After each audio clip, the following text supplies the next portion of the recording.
National Expenditure Program hindi maaaring ibalik sa Malacanang, pero may mas mainam na paraan. Ayon kay Senator Ping Lacson. Aba, paano yan? Paano daw, Raymond? Aris number 28, Brad. Raymond at Paas, please come in. Raymond.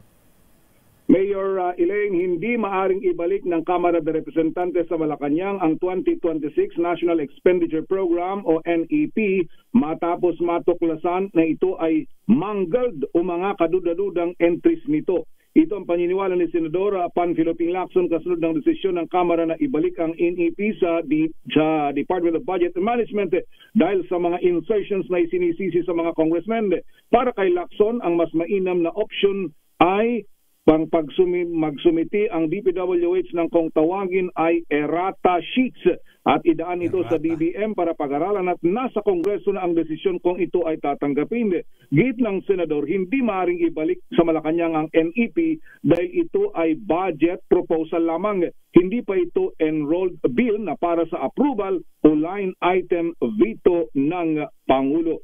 Kasunod ito nagpasalamat o binanggit ni Senator Ping Lacson na kapuna-puna yung mga nangyayaring insertion dahil binanggit nito na nung nanalo si Senate Minority Leader Tito Soto nitong katatapos na eleksyon, may tumawag daw na taga-DPWH sa kanyang staff at ang sabi ng taga-DPWH sa staff ni Senador Soto ay maari siyang magpalista ng mga insertions ngunit ito ay kanyang tinanggihan. Ito si RH28, Raymond Advance para sa DZRH, Mayor. Sabi mo kay Senator Ping, parang nag-special na balita na siya. Sino ba yung DPWH na yan? Ayun nga yung tinatanong namin dito kay Sen Soto, Mayor, at yun ang ating baka susunod, baka makakuha din tayo ng impormasyon kung sino-sino itong mga ito. So parang may confirmation na talaga na mismong mga taga-DPWH ay naglalako ng mga insertions. So kasi nga mababantayan na yung BICAM. So ang gagawin nila ipinasok na doon sa National Expenditure Program. Sabi kasi yung nilalako may kasampang Ferrari yan Kaya isang opisyal dyan 10 Ferrari ha. Ayan, mantakay mo yan. Kaya pala ang daming Ferrari sa batasan.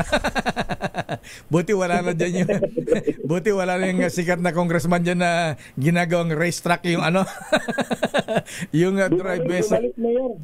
Congressman ulit yun? Ganun ba? Nakita ko ng zona. Nakita ko ng zona, Mayor. Congressman ulit siya. Nakaupo ulit Mabantay sa mga gwardiya, baka gawing racetrack na naman yung driveway dyan Nakabalik pala. Sana naman tumino na. Baka na-rehab na. Ayan. Oo nga. Minsan may condominium dyan sa Ayala Nandun sa driveway, natulog. Kakaiba tama na ito kaya. Ayaw paabala dun sa mga gwardiya. Anyway. Sige, eto ang tanong ko, Raymond. Ngayong lumuluta ang pangalan ni Senator Chis. Ayan, ipapatawag mo ni Senator Marcoleta sa Blue Ribbon. Aba, yan ang ating alamin, Mayor. Bagamat nagbago yung lumutang yung pangalan, di ba yung nasulat na yun, lumabas na sa mga balibalita. May press con si si Senator Chis nagpaliwanag na tungkol dyan. So yun na yun. Tungkol dun sa kanilang pagkakaibigan. Hindi naman niya tinanggi na kaibigan niya yung si Mr. Lubiano at matagal na daw nilang political supporter yan at kaya hindi tago yung pagbibigay ng suporta niya, kaya nakalagay doon sa SOSE yung Statement of Contributions and Expenditure na isinumiti sa Commission on Election. Akala ko sabi ni Senator Chis ba't di lang naman ako mula presidente hanggang barangay kapitan. Tumatanggap naman ng campaign fund. Ngayon, depende kung dineclare nila sa papel. Nakadeclare. Pag hindi nakadeclare yan, sino na yan? Ayan.